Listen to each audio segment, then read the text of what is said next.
This is a Rhogenesis Source Reading. Public domain ancient and sacred texts read chapter by chapter as source material for later motif mapping and interpretation. Today's reading is from the Odyssey of Homer. Samuel Butler, Homer, 1900. The Odyssey, Book 6 Easy. Now, there came a certain common tramp who used to go begging all over the city of Ithaca, and was notorious as an incorrigible glutton and drunkard. This man had no strength nor stay in him, but he was a great hawking fellow to look at. His real name, the one his mother gave him, was Arneus, but the young men of the place called him Eros, because he used to run errands for anyone who would send him. As soon as he came, he began to insult Ulysses, and to try and drive him out of his own house. "Be off, old man," he cried, "from the doorway, or you shall be dragged out neck and heels. Do you not see that they are all giving me the wink and wanting me to turn you out by force, only I do not like to do so? Get up then, and go of yourself, or we shall come to blows." Ulysses frowned on him and said, "My friend, I do you no manner of harm. People give you a great deal, but I am not jealous. There is room enough in this doorway for the pair of us, and you need not grudge me things that are not yours to give. You seem to be just such another tramp as myself, but perhaps the gods will give us better luck by and by. Do not, however, talk too much about fighting, or you will incense me, and old though I am, I shall cover your mouth and chest with blood. I shall have more peace tomorrow if I do, for you will not come to the house of Ulysses any more." Iris was very angry and answered, "You filthy glutton, you run on trippingly like an old fish fag. I have a good mind to lay both hands about you, and knock your teeth out of your head like so many boar's tusks. Get ready, therefore, and let these people here stand by and look on. You will never be able to fight one who is so much younger than yourself." Thus roundly did they rate one another on the smooth pavement in front of the doorway.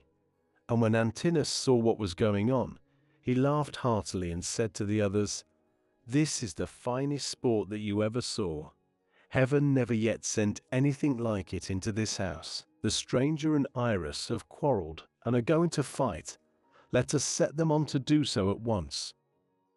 The suitors all came up laughing and gathered round the two ragged tramps. "Listen to me," said Antinous.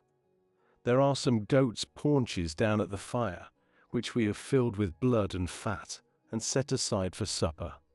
He who is victorious and proves himself to be the better man shall have his pick of the lot. He shall be free of our table, and we will not allow any other beggar about the house at all." The others all agreed, but Ulysses, to throw them off the scent, said, "Sirs, an old man like myself, worn out with suffering, cannot hold his own against a young one. But my irrepressible belly urges me on, though I know it can only end in my getting a drubbing. You must swear, however, that none of you will give me a foul blow to favor Eros and secure him the victory." They swore as he told them, and when they had completed their oath, Telemachus put in a word and said, "Stranger, if you have a mind to settle with this fellow, you need not be afraid of anyone here. Whoever strikes you will have to fight more than one. I am host, and the other chiefs, Antinous and Eurymachus, both of them men of understanding, are of the same mind as I am." Everyone assented, and Ulysses girded his old rags about his loins, thus barring his stalwart thighs, his broad chest and shoulders, and his mighty arms. But Minerva came up to him and made his limbs even stronger still. The suitors were beyond measure astonished, and one would turn towards his neighbor saying, "The stranger has brought such a thigh out of his old rags that there will soon be nothing left of Eros." Eros began to be very uneasy as he heard them, but the servants girded him by force and brought him into the open part of the court in such a fright that his limbs were all of a tremble. Antinous scolded him and said, "You swaggering bully, You ought never to have been born at all, if you are afraid of such an old broken-down creature as this tramp is. I say therefore, and it shall surely be, if he beats you and proves himself the better man, I shall pack you off on board ship to the mainland and send you to King Achatus, who kills everyone that comes near him. He will cut off your nose and ears and draw out your entrails for the dogs to eat. This frightened Iris still more, but they brought him into the middle of the court, and the two men raised their hands to fight. Then Ulysses considered whether he should let drive so hard at him as to make an end of him then and there, or whether he should give him a lighter blow that should only knock him down. In the end, he deemed it best to give the lighter blow, for fear the Achaeans should begin to suspect who he was. Then they began to fight, and Iris hit Ulysses on the right shoulder. But Ulysses gave Iris a blow on the neck under the ear that broke in the bones of his skull, and the blood came gushing out of his mouth. He fell groaning in the dust, gnashing his teeth and kicking on the ground. But the suitors threw up their hands and nearly died of laughter, as Ulysses caught hold of him by the foot and dragged him into the outer court as far as the gatehouse. There he propped him up against the wall and put his staff in his hands. "Sit here," said he, "and keep the dogs and pigs off. You are a pitiful creature, and if you try to make yourself king of the beggars any more, you shall fare still worse." Then he threw his dirty old wallet, all tattered and torn, over his shoulder with the cord by which it hung, and went back to sit down upon the threshold. But the suitors went within the cloisters, laughing and saluting him. "May Jove and all the other gods," said they, "grant you whatever you want for having put an end to the importunity of this insatiable tramp. We will take him over to the mainland presently, to King Achaetus, who kills every one that comes near him." Ulysses hailed this as of good omen, and Antinous set a great goat's paunch before him filled with blood and fat. Amphinomus took 2 loaves out of the breadbasket and brought them to him, pledging him as he did so in a golden goblet of wine. "Good luck to you," he said, "father stranger. You are very badly off at present, but I hope you will have better times by and by." To this Ulysses answered, "Amphinomus, you seem to be a man of good understanding, as indeed you may well be, seeing whose son you are. I have heard your father well spoken of. He is Nisus of Dulichium, a man both brave and wealthy. They tell me you are his son, and you appear to be a considerable person. Listen, therefore, and take heed to what I am saying. Man is the vainest of all creatures that have their being upon earth. As long as heaven vouchsafes him health and strength, he thinks that he shall come to no harm hereafter. And even when the blessed gods bring sorrow upon him, he bears it as he needs must, and makes the best of it. For God Almighty gives men their daily minds day by day. I know all about it, for I was a rich man once, and did much wrong in the stubbornness of my pride, and in the confidence that my father and my brothers would support me. Therefore let a man fear God in all things always, and take the good that heaven may see fit to send him without vainglory. Consider the infamy of what these suitors are doing.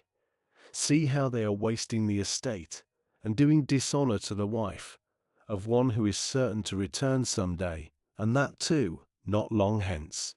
Nay, he will be here soon.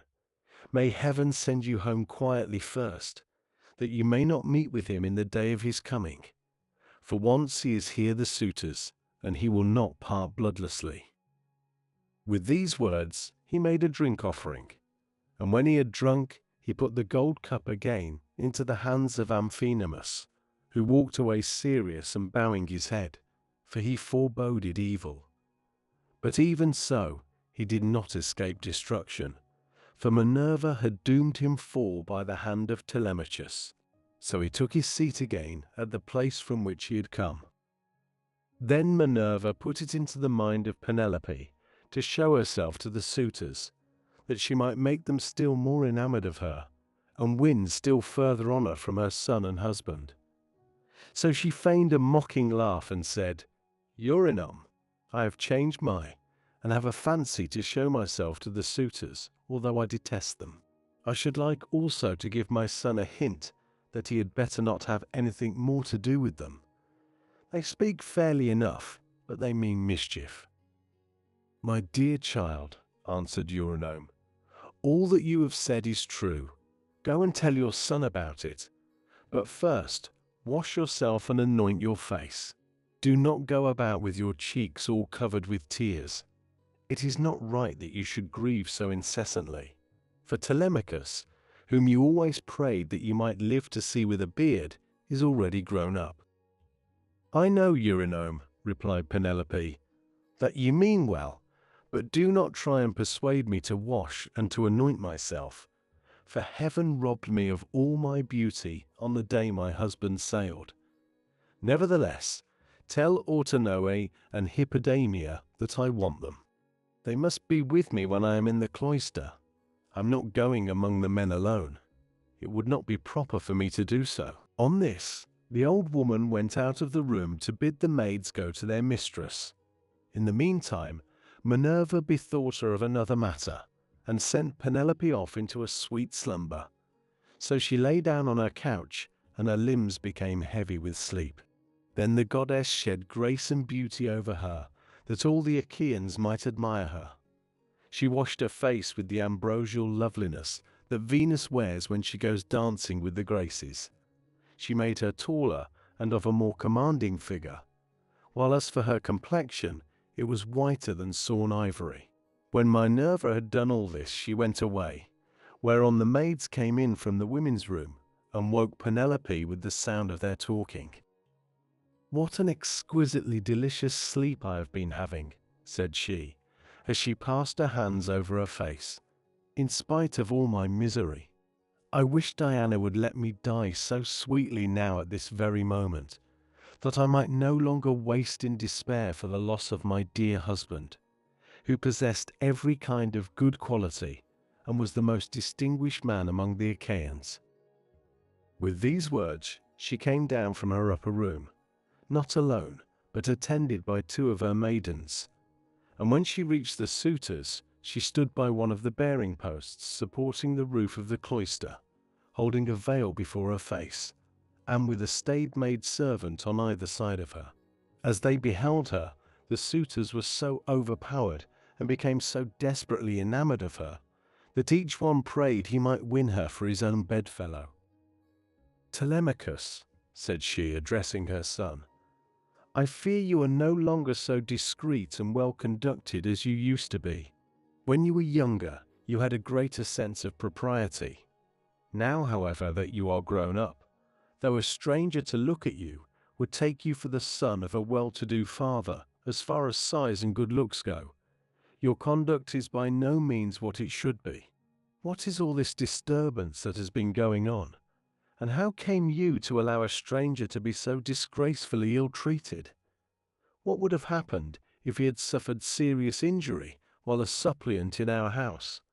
Surely this would have been very discreditable to you. I am not surprised, my dear mother, at your displeasure, replied Telemachus. I understand all about it, and know when things are not as they should be, which I could not do when I was younger. I cannot, however, behave with perfect propriety at all times. First one, and then another of these wicked people here keeps driving me out of my mind, and I have no one to stand by me. After all, however, this fight between Iris and the stranger did not turn out as the suitors meant it to do, for the stranger got the best of it. I wish Father Jove, Minerva, and Apollo would break the neck of every one of these wooers of yours, some inside the house and some out, and I wish they might all be as limp as Iris is over yonder in the gate of the outer court.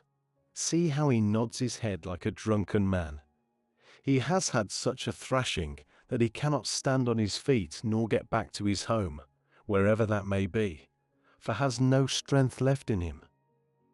Thus did they converse. Eurymachus then came up and said, Queen Penelope, daughter of Icarius, if all the Achaeans in the Artian Argos could see you at this moment, you would have still more suitors in your house by tomorrow morning, for you are the most admirable woman in the whole world, both as regards personal beauty and strength of understanding." To this, Penelope replied, "Eurymachus, heaven robbed me of all my beauty, whether of face or figure, when the Argives set sail for Troy, and my dear husband with them.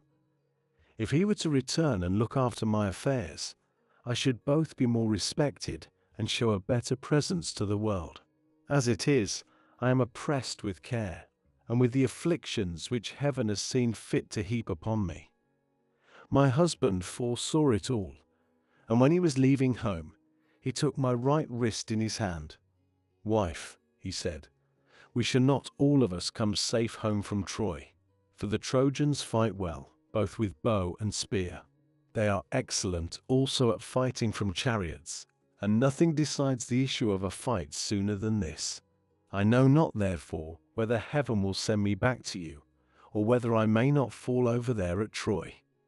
In the meantime, do you look after things here. Take care of my father and mother, as at present, and even more so during my absence. But when you see our son growing a beard, then marry whom you will, and leave this your present home.' This is what he said, and now it is all coming true. A night will come when I shall have to yield myself to a marriage which I detest, for Jove has taken from me all hope of happiness. This further grief, moreover, cuts me to the very heart. You suitors are not wooing me after the custom of my country. When men are courting a woman who they think will be a good wife to them, and who is of noble birth, and when they are each trying to win her for himself, they usually bring oxen and sheep to feast the friends of the lady, and they make her magnificent presents instead of eating up other people's property without paying for it." This was what she said, and Ulysses was glad when he heard her trying to get presents out of the suitors, and flattering them with fair words, which he knew she did not mean. Then Antinous said, "Queen Penelope, daughter of Icarius, take as many presents as you please from anyone who will give them to you. It is not well to refuse a present, but we will not go about our business, nor stir from where we are, till you have married the best man among us, whoever he may be." The others applauded what Antinous had said, and each one sent his servant to bring his present. Antinous' man returned with a large and lovely dress, most exquisitely embroidered. It had 12 beautifully made brooch pins of pure gold with which to fasten it. Eurymachus immediately brought her a magnificent chain of gold and amber beads that gleamed like sunlight. Eurydamas' 2 men returned with some earrings fashioned into 3 brilliant pendants, which glistened most beautifully, while King Pisander, son of Polyctor, gave her a necklace of the rarest workmanship, and everyone else brought her a beautiful present of some kind. Then the queen went back to her room upstairs, and her maids brought the presents after her. Meanwhile, the suitors took to singing and dancing, and stayed till evening came. They danced and sang till it grew dark. They then brought in 3 braziers to give light, and piled them up with chopped firewood very and dry, and they lit torches from them, which the maids held up turn and turn about. Then Ulysses said, "Maids, servants of Ulysses, who has so long been absent, go to the queen inside the house. Sit with her and amuse her, or spin and pick wool. I will hold the light for all these people. They may stay till morning, but shall not beat me, for I can stand a great deal." The maids looked at one another and laughed, while pretty Melantho began to gibe at him contemptuously. She was daughter to Dolius, but had been brought up by Penelope, who used to give her toys to play with, and looked after her when she was a child. But in spite of all this, she showed no consideration for the sorrows of her mistress, and used to misconduct herself with Eurymachus, with whom she was in love. "Poor wretch," said she, "are you gone clean out of your mind? Go and sleep in some smithy, or place of public gossips instead of chattering here? Are you not ashamed of opening your mouth before your betters, so many of them too? Has the wine been getting into your head, or do you always babble in this way? You seem to have lost your wits because you beat the tramp Iris. Take care that a better man than he does not come and cudgel you about the head till he pack you bleeding out of the house. Vixen, replied Ulysses, scowling at her, I will go and tell Telemachus what you have been saying, and he will have you torn limb from limb. With these words he scared the women, and they went off into the body of the house. They trembled all over, for they thought he would do as he said. But Ulysses took his stand near the burning braziers, holding up torches and looking at the people, brooding the while on things that should surely come to pass. But Minerva would not let the suitors for one moment cease their insolence, for she wanted Ulysses to become even more bitter against them. She therefore set Eurymachus, son of Polybus, on to jibe at him, which made the others laugh. Listen to me, said he, you suitors of Queen Penelope, that I may speak even as I am minded. It is not for nothing that this man has come to the house of Ulysses. I believe the light has not been coming from the torches, but from his own head, for his hair is all gone, every bit of it.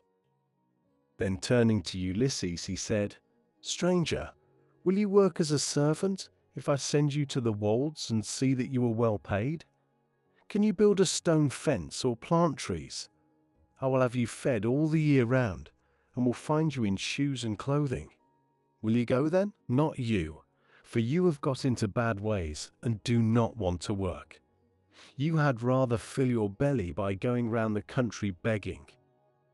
Eurymachus, answered Ulysses, if you and I were to work one against the other in early summer when the days are at their longest, give me a good scythe and take another yourself, and let us see which will fast the longer or mow the stronger, from dawn till dark when the mowing grass is about.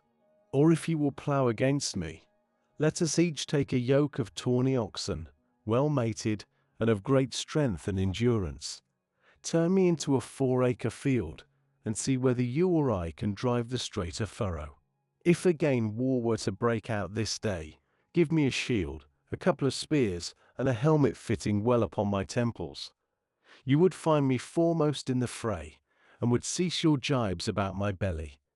You are insolent and cruel, and think yourself a great man because you live in a little world, in that a bad one. If Ulysses comes to his own again, the doors of his house are wide, but you will find them narrow when you try to fly through them.